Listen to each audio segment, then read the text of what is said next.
Now to that dire situation in our local mountains. Many residents in San Bernardino enduring another night without power and surrounded by mounds of snow. Some people are still trapped, unable to get out to replenish their food supplies.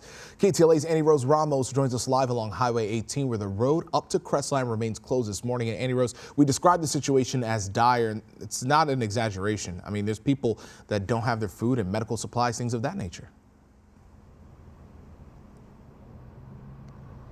Absolutely right, Pedro and Lauren. As you mentioned, I'm standing on Highway 18, CHP telling me at this hour it is closed indefinitely, closed to the public, closed to residents who live up there. That is why you might be able to see some of those road closure signs behind me. There's also a long line of cars in addition to that.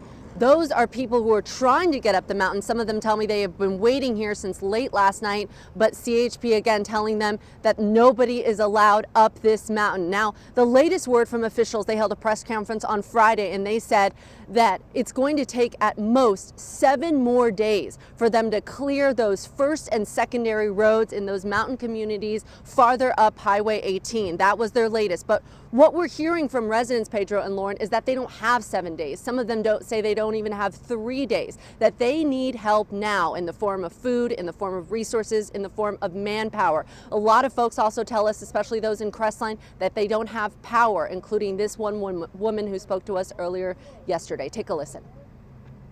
People are absolutely scared. We're getting our news by walking down the street and just talking to each other. A lot of people haven't been able to charge their phones. They don't have the internet. People are telling me that they're just trying to get out any way that they can. People feel like they've been abandoned. All right, take a look at this. These photos coming to us from overnight. You can see this car completely smashed in after snow dumped down on it from the roof above, completely pancaking this car. This is how much snow residents say is building up on the roofs, also causing it to sag and some roofs to cave in some situations.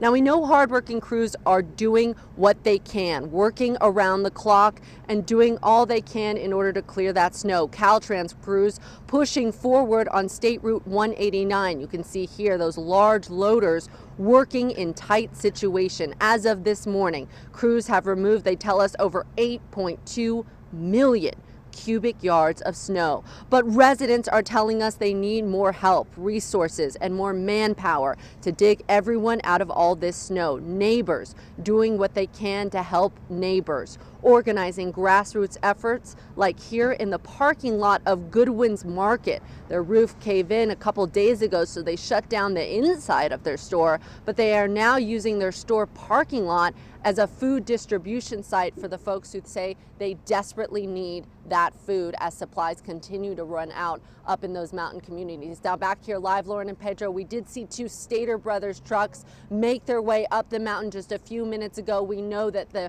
food and fuel is what the CHP says they are keeping the roads clear for here on Highway 18. They say they're keeping them clear so that that food and the fuel can make their way up the mountains. But as Casey mentioned earlier, we know that's another storm on its way that could mean more snow, or if anything, more rain. Residents say that could mean that could turn the roads a little bit icier, challenging them from having those recovery efforts in place. So we're going to wait and see and speak to some residents as the hours go on and the morning goes on in order to get a better idea about what conditions they're waking up to. Reporting live, I'll send it back to you both in the studio. Yeah, more snow and rain is the last thing they need, but glad to hear that food and fuel is getting through.